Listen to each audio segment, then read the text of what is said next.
এভাবেই বেনজিন বাহিনীর লোকেরা মানুষদেরকে তুলে নিয়ে যেত এবং মারপিট করে জমি দখল কোনো করে নিত। আপোষ নাই, কাউকে ভয় পাবেন না, আমরা একসঙ্গে কাজ করব, এরা বিদায় হবে। মোবাইল ভাঙছেন আইফোন বাড়ি দিয়া, আমাদের অন্যায় কি বলেন? আপনি মারলেন কেন? আমাদের গায়ে হাত তুললেন কেন? আপনি বলেন। আসসালামু আলাইকুম দর্শক, দেশ ও দেশের বাইরে থেকে যারা এই মুহূর্তে আমার ভিডিও ওপেন করেছেন সবাইকে অসংখ্য অসংখ্য ধন্যবাদ। দর্শক, প্রথমেই দেখবেন শিরোনাম আপনারা দেখেছেন যে বর্তমানে বেনজির বাহিনীরা কিভাবে দখল করত এই গরিব মানুষের জমিগুলা, যা আপনারা প্রথমেই শিরোনামে দেখতে পেয়েছেন। এবং বেনজির আহমেদ ক্ষমতা থাকাকালীন বলেছিলেন যে কাউকে ভয় পাবা না, ভয় পেলে কোনো সমস্যা নেই, আমি আছি। এবং আপনারা অডিও কলে দেখেছেন যে কোন অফিসার সেই সাভার রিসোর্টে বরাদ্দ ছিল, অফিসার আমিনুল। আপনারা অবশ্যই দেখবেন যে কন্টিনিউ উনি এই বেনজির আহমেদের রিসোর্টে উনি ডিউটি করতেন, অর্থাৎ সরকারি বেতন খাইতেন আর যা ডিউটি করতেন বেনজির আহমেদের এই রিসোর্টে।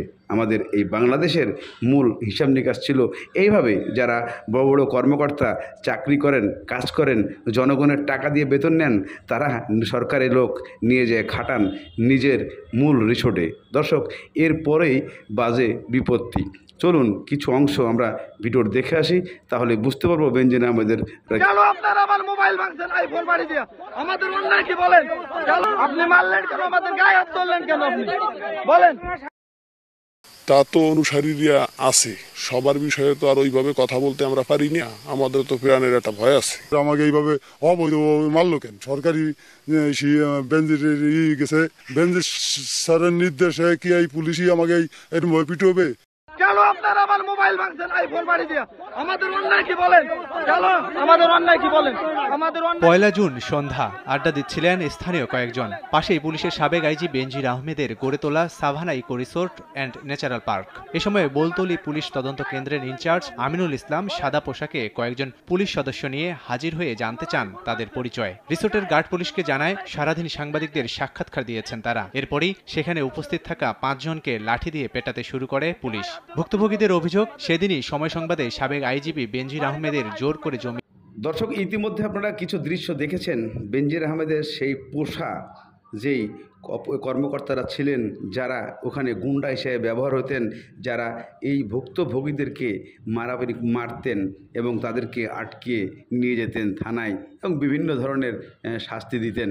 তাদের এই ভুক্তভোগীর কিছু রেকর্ড আপনারা শুনেছেন। কিন্তু প্রশ্ন সেখানে, কে এই ক্যাডার বাহিনী ছিল?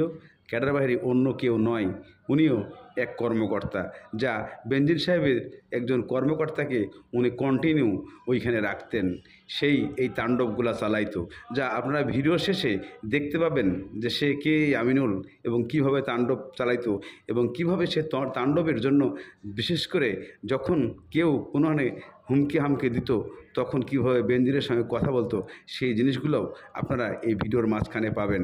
তবে কি এত ক্ষমতা নিয়ে বসে আছিলেন যে উনি কাউকে তক্কা করে নাই, দিনের পর দিন এইভাবে গরিব অসহায় মানুষদেরকে বর্তমানে জমিগুলো দখল করে নিত মারপিট করে। চলুন আমরা আরও কিছু দৃশ্য দেখে আসি সেই তাণ্ডব, তাহলে বুঝতে পারবো যে কিভাবে তারা জমি দখল করছে। তোরা তার বিরুদ্ধে কথা বলিস কেন? বলতল থানার আইসি আমাদের উপরে লাঠিচার্জ করে এবং প্রচন্ড পরিমাণে শারীরিক লাঞ্ছনার শিকার হই আমরা। বেনজির স্যারের নির্দেশে কি এই পুলিশই আমাকে এরকম পিটবে? সোমবার সকালে কয়েকজন পুলিশ সদস্য সহ বেনজিরের রিসোর্ট এলাকায় দেখা যায় সেই পুলিশ কর্মকর্তা আমিনুল ইসলামকে। স্থানীয়রা বলছেন, রিসোর্ট এলাকায় প্রায় আমিনুল ইসলামকে টহল দিতে দেখা যায়। আর অভিযোগের বিষয়ে ক্যামেরার সামনে কথা বলতে রাজি হননি তিনি। তবে মুঠোফোনে আমিনুল ভিন্ন ঘটনার অবতারণা করেন। স্থানীয়ভাবে লোকজনরা উৎপত্তি আছে, তাই এই সবটি তাস মাস খেলতেছে, শুধু তা ওদেরকে দাওয়া দিছি, করিডোরে ব্যথা ব্যথা পাইছে। ওরা বানাইছে কি কি আমি আর বিষয়টা জানি না।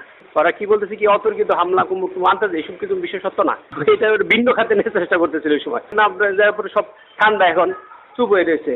এদিকে 3 জুন সকালে Savannah eco resort and natural park সাময়িকভাবে বন্ধ রাখার নোটিশ টাঙ্গিয়েছে কর্তৃপক্ষ। দর্শক, ইতিমধ্যে আপনারা সেই তাণ্ডবের ভিডিওগুলো দেখেছেন এবং সেই ভুক্তভোগীদের কথা শুনেছেন, কতটা অমানবিক নির্যাতন করত। কিন্তু কে আপনারা জানতে চান? আপনারা উপরে লক্ষ্য করুন, নীল গেঞ্জি গায়ে দিয়ে একজন দাঁড়িয়ে আছে, ইনি হচ্ছে সেই আমিনুল, যে বেনজির আহমেদের পোষা একজন কুকুর ছিল বললে চলে, কেননা সে এমনভাবে বিল্লে হতো মানুষের ওপর, যা মানুষরা কখনো কোনো দিন তার কাছে ঘুরে দাঁড়াতে পারতো না, তাদেরকে মারপিট দিত এতটা ইচ্ছা মতো। আপনি স্ক্রিনে দেখেছেন বেনজির আহমেদের সাথে কিভাবে ফোনে আলাপ করেছে, যে মারছে, অথচ তাদেরকে বলা হয়েছে যে না মারি নাই, ধুমকি ধামকি দিয়ে। এখন ঠান্ডা হয়ে গেছে। দর্শক, আজকের মতো এখানেই শেষ।